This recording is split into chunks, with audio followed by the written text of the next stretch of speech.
$45 per barrel. Since the oil cap was introduced in 2023, oil prices have gone down. They now trade very close to the cap level. By lowering the cap, we adapted to changed market conditions and restore its effectiveness.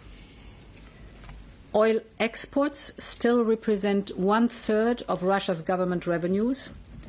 We need to cut this source of revenues. The oil price cap is a G7 coalition measure, so we will discuss at G7 in Canada at the end of this week or beginning of next week how to act together. In addition, to better enforce the cap, on top of the 342 vessels already listed, we list today additional 77 vessels that are part of the Russian shadow fleet. These vessels are a means to evade sanctions. With our listings, we severely constrain Russia's options to export its oil through a shadow fleet. Finally, we introduce a ban on the import of refined products based on Russian crude oil. In this way, we want to prevent that some of the Russian crude oil reaches the EU market through the back door. Now let's have a look at the banking sector, the second part. We're targeting the Russian banking sector by limiting its ability to raise funding and conduct transactions. We propose to transform the existing prohibition to use the SWIFT system into a full transaction ban. And we propose to apply such a transaction ban to another 22 Russian banks. We also propose to extend the transaction ban to financial operators in third countries that finance trade to Russia in circumvention of sanctions. And we also propose to sanction the Russian Direct Investment Fund, its subsidiaries and its investment projects. In this way, an important channel for financing projects to modernize the Russian economy and strengthen its industrial base will be strictly limited. Now, the third point is that we propose further export bans worth more than 2.5 billion euros. This ban deprives the Russian economy of critical technology and industrial goods. So we're targeting machinery, metals, plastics and chemicals.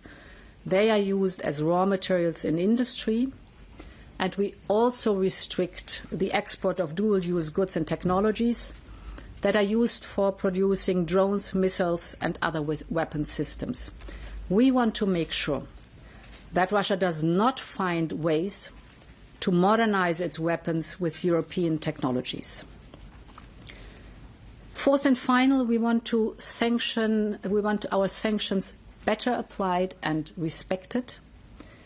That is why we widen the scope of the transaction ban that already exists. And we list 22 Russian and foreign companies providing direct or indirect support to Russia's military and industrial complex. Putin's ability to sustain the war very much depends on the support he receives from third countries. Those who support Russia's war and the efforts of conquering Ukraine carry a heavy responsibility. With this package, we step up pressure on Russia. Our objective is very clear. We are reiterating the call for a full, unconditional ceasefire of at least 30 days.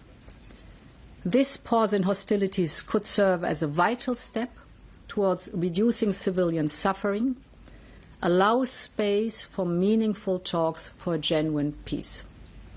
Thank you, President von der Leyen. HRVP Kallas. Good afternoon. This context where we adopt this package today is very, very stark. It is clear that Russia does not want peace. Nothing suggests that Russia is ready for peace. On the contrary, Russia is escalating its war in Ukraine. Maternity hospitals, emergency medical wards, civilian houses and infrastructure are not military targets. This is an outright illegal war. Russia is cruel, aggressive and a danger to us all. And we act now to support Ukraine, but also put the pressure on Russia. As the President said, the next round of EU sanctions against Russia will target Russia's energy revenues, including the shadow fleet, its military industry and its banking sector. On energy, like it was said, we propose adding another 77 vessels transporting Russian oil to the list, which would bring the total to over 400. When sanctioned, Russia's shadow fleet tankers cannot dock in ports and Russia has to find new vessels. This costs them more and runs down their profits. As President von der Leyen said, we are also proposing to lower the oil price cap from 60 to 45, which is lower than the market price. And lowering the oil price cap will hit Russia's revenues hard.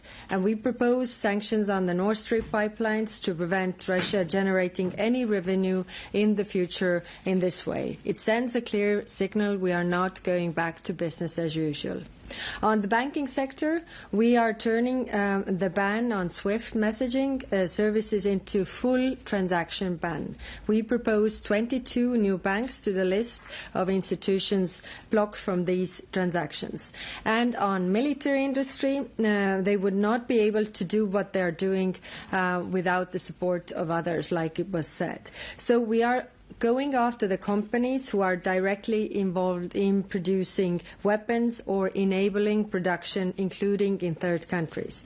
Today, we suggest adding 22 new companies, including some from China and Belarus, to the list of entities facing stricter restrictions on the dual-use goods. And this brings the total number of targeted companies to over 800. We do all this because sanctions work. Every sanction weakens Russia's ability to fight. So Russia wants us to believe that they can continue this war forever. This is not simply true.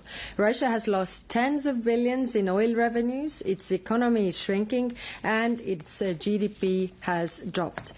Sanctioning the shadow fleet has been particularly impactful. After our last sanctions package, the 17th sanctions package, the oil exports from Russia via the Black Sea and Baltic Sea routes declined by 30% in a week.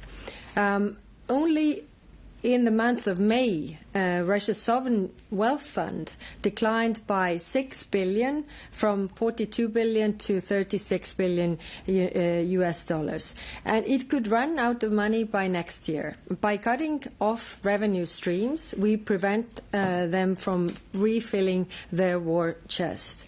Every day Russia lies about its desire for peace. Putin is taking the world for a ride. Together with the United States, we can really force Putin to negotiate seriously. Every day Russia continues its war, the price must go up, and that's why we are proposing this 18th package of sanctions. Thank you. Thank you, HRVP Kallas. We can take a couple of questions. Jorge.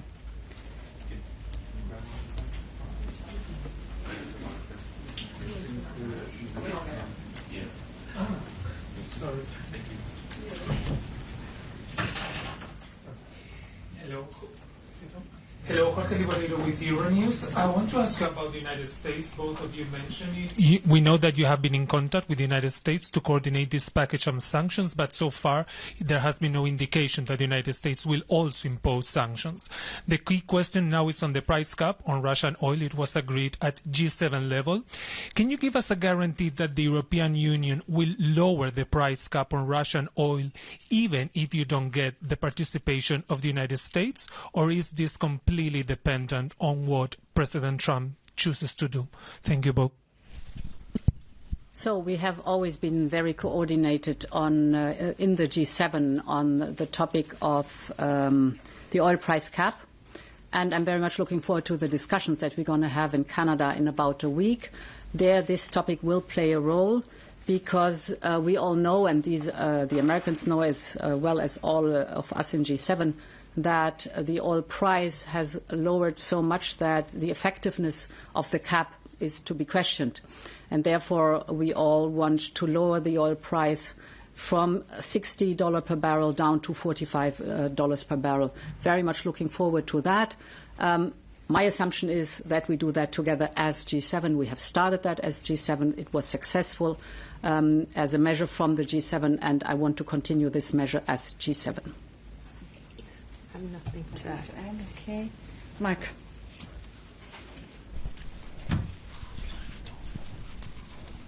Does it work or not? Yeah, it works. Good afternoon, Mark Peperkorn, Volkskrant, Netherlands. It's two questions. One is a follow-up, because you say, Madam President, you say, I'm looking forward to the discussions in the G7. How confident are you that the cap of $45 per barrel will actually be implemented? And two, maybe for Mrs. Kallas, because you said the revenues of Russia would be hit hard by this $45 a barrel cap. Do you know how hard? Do you know what would this cost Russia? Thanks. So, to the first part of your question, our teams have, of course, been in touch with all the G7s, but also specifically with the United States. And I have also spoken several times to Senator Lindsey Graham, who is the initiator of the American package of sanctions.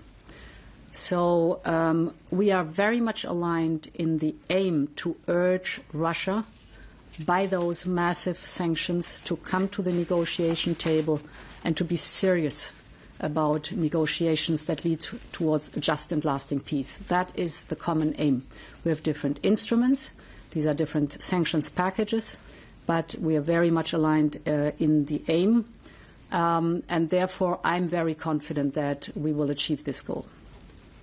There's one point on the revenues, perhaps, if you allow, Kaja, a figure that struck me in the discussion about energy. I think it was in our college that the energy commissioner presented those figures. At the beginning of the war, Russia had 12 billion euros of energy or of revenues from fossil fuels from Europe per month, 12 billion.